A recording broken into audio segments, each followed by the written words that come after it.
and the Conservative candidates, Paul Maynard, who's the candidate for Blackpool North and Clevedley. Stephen, if I can come to you first of all, we did ask Andy Burnham to come onto the programme, but he couldn't, but he sent us a statement saying that the Prime Minister had said that when the NHS generates cash savings in its drugs budget, that money will be passed back into abolishing charges for all patients with long-term conditions. Now, that was in September 2008. Nothing has happened yet. What's happened to that promise? Well, first of all, let's acknowledge that the government are examining the issue. It's taking an awfully long time. Well, let's just acknowledge the government are examining the issue. What the government have done since is they produced the Gilmore Committee, which has literally just reported to the department, and the department are now looking at that. There's been a change in policy since the 2008 statement, and I think that should be taken into account. The original policy was that this should be a cash-neutral policy. The government have taken on board and asked the Gilmore Committee to look at this, but it will not now be a cash-neutral position, it's a cash-spending position. But if there was a change, that we're not afraid to spend more money in making prescriptions free. If that's what we go forward with. The thing that people are going to be asking, though, is that this seems to have dragged on for such a long time. We're now very close to an election being called. If it isn't made into law before the election's called, what's going to happen then? It'll just go into Labour's manifesto.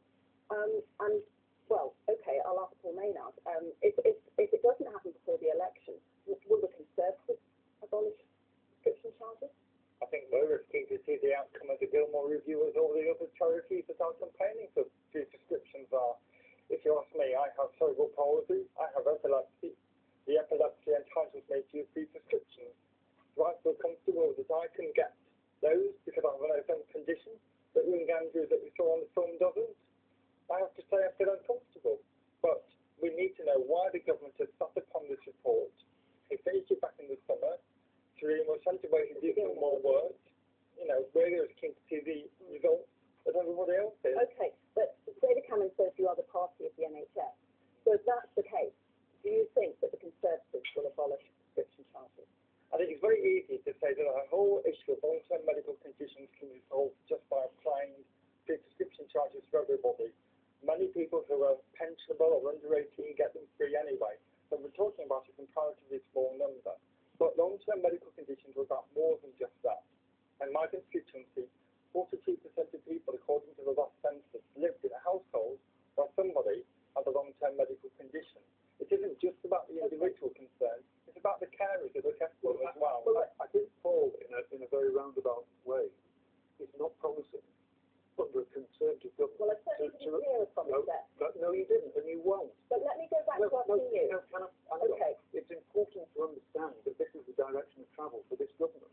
Whether or not we can legislate in the time available, I think we will eventually. You'll be letting people down if you don't, because then if Labour gets in again, it is going back into the manifesto. I agree. I want us to legislate, but if we didn't, it will go back into the manifesto, and we will do it at some point. But if it could have been done before, you've had a long time, you've had since 2008. It's a complex issue. We are making sure that it's affordable